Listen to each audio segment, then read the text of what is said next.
this is May, so I would like to talk a little bit about May the 1st. Yes, that's Labor Day, where we celebrate International Labor Day, or famously known as May Day. So, on this particular day, people across the world celebrate workers' achievements, and usually they also march in the streets demanding fair pay and better working conditions. Yeah, sorry. Meanwhile, many young workers in several Indonesian provinces are grappling with a similar situation where their salaries are lower than the expenditure.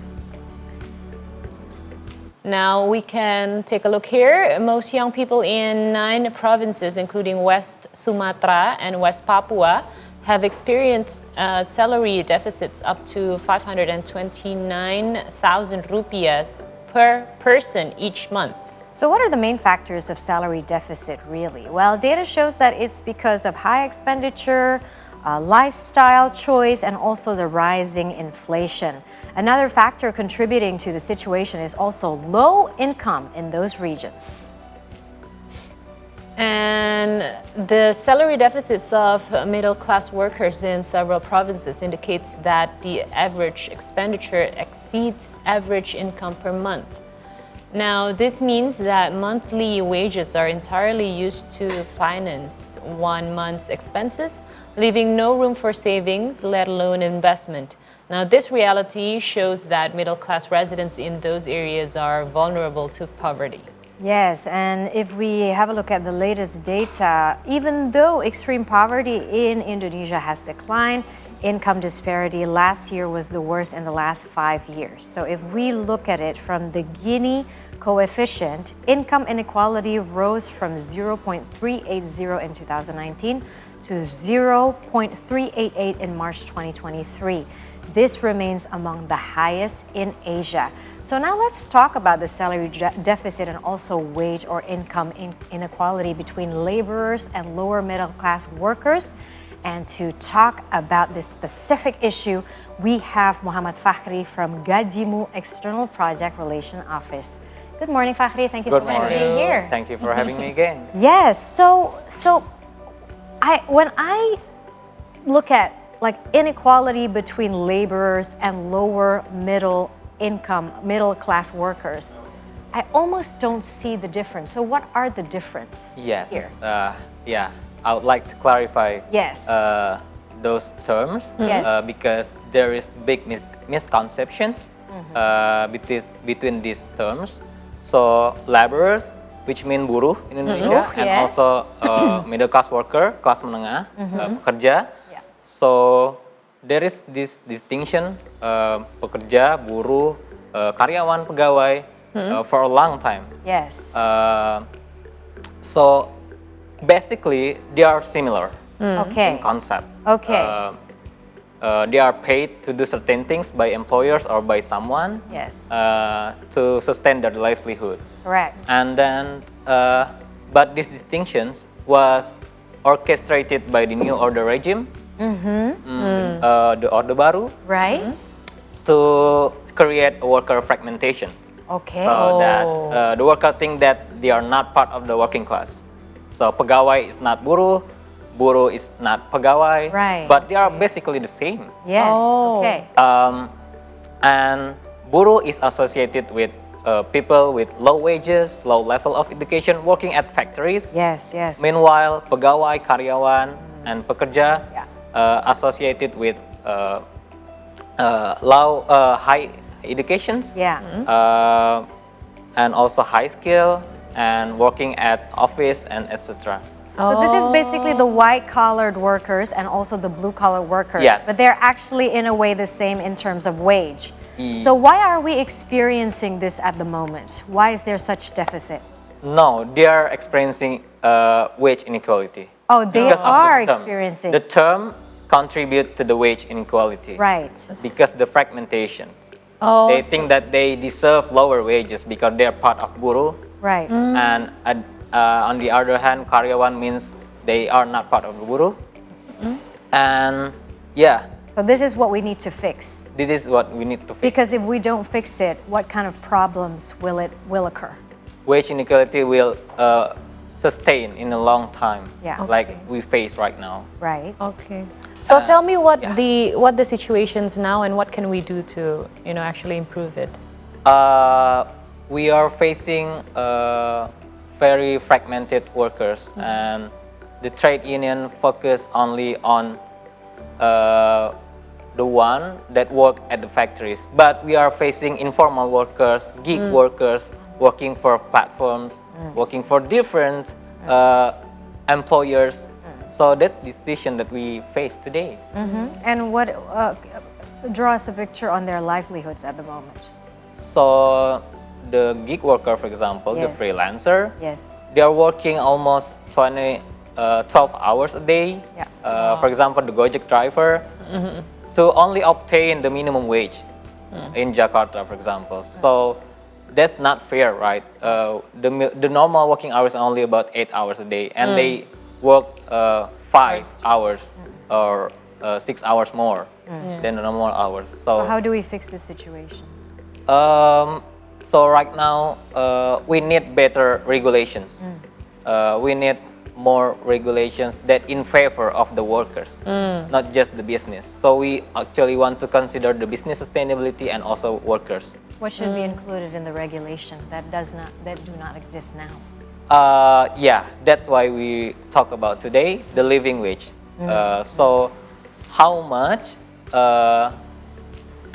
the worker needs to be able to live a decent standard of living, not only for their workers, for their individual, but also for their families. Yep. So how do we determine that? Yeah. Right now, there are several organizations that would like to calculate how we determine the living wage. But wage indicator, Gajimu, Patch of Wage Indicator, have their own methodology. We basically calculate living wage based on goods and service that needed by workers and their family to be able to live a decent standard of living.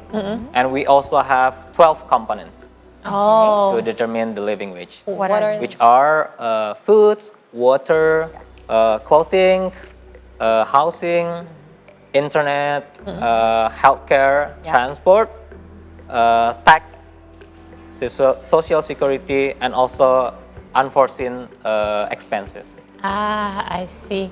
Yeah. Now, Mas, can you can you draw us an illustration of what is the ideal living situation for them, and what are the situations now? Because we know that we also have the minimum wage here. You've talked about that and how to determine it, and what are their living condition now?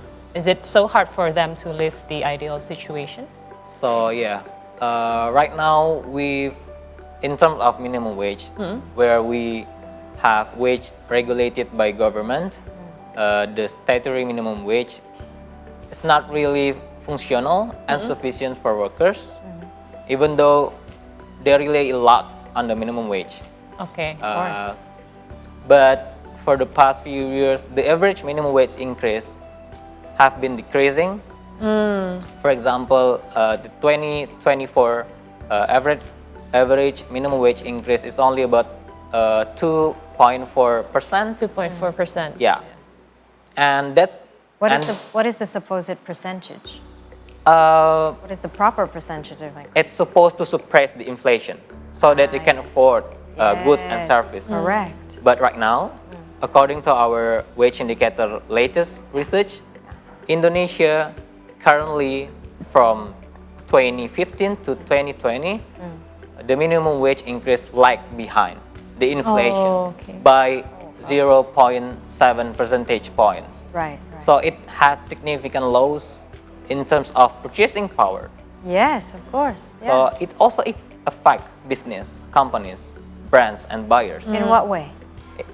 Because the consumers, us, the workers, can afford their goods and services because of the purchasing power is so low. So low. Yeah. So why is this happening then? If companies know that not giving enough salary or providing enough salary for decent living for their employees are actually impacting their business, why is this still happening?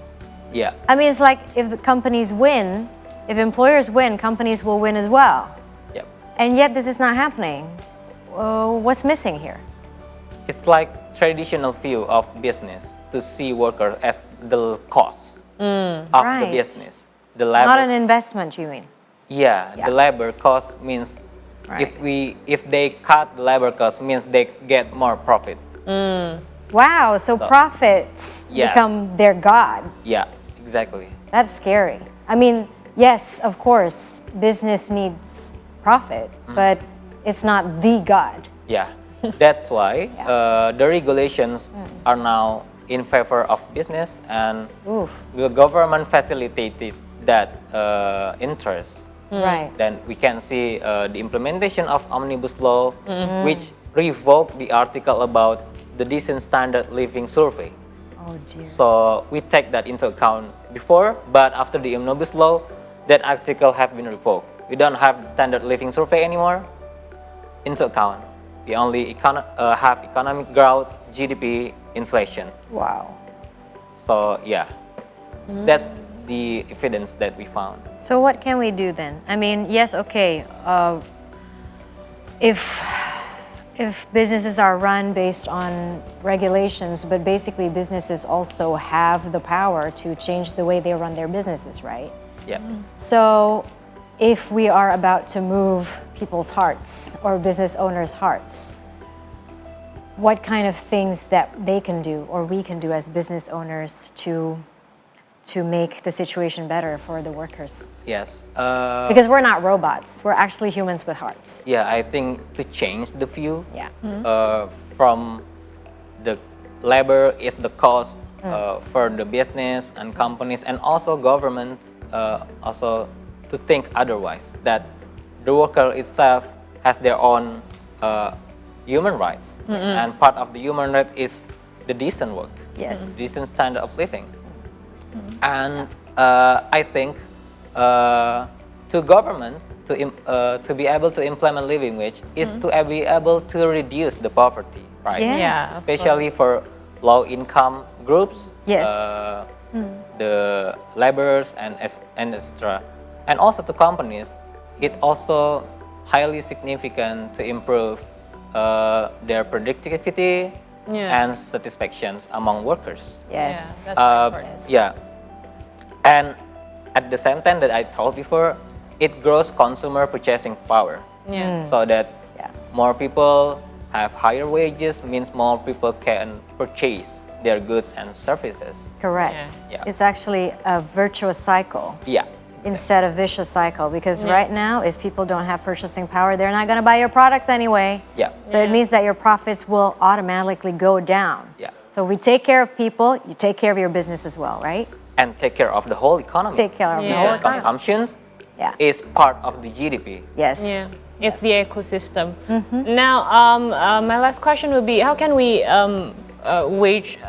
wage structures be designed to not only meet basic needs but also improve the overall well-being of workers and their communities? Because we know that every year they march on the 1st of May, and what they're asking is actually the same thing, but up until now, it hasn't been met, the needs of the workers. Now, what can we do? Yeah, so this is the big news. So the Gajimu part of Wage Indicator has just published a living wage estimate for more than 165 countries and 2,600 regions around the world. So we have been developing and maintaining this data from 2013. We have our first client in 2018. Before we sell our data to companies and brands, but now we've collaborated with more organizations, companies, and multinational companies. We are making the data public and available in our national websites. That's great. And I think this is also a milestone in a global level, but also in national level, because we also collaborated with multinational companies like Unilever and IKEA. The Unilever, for example, have implemented living wage in 2020. Okay.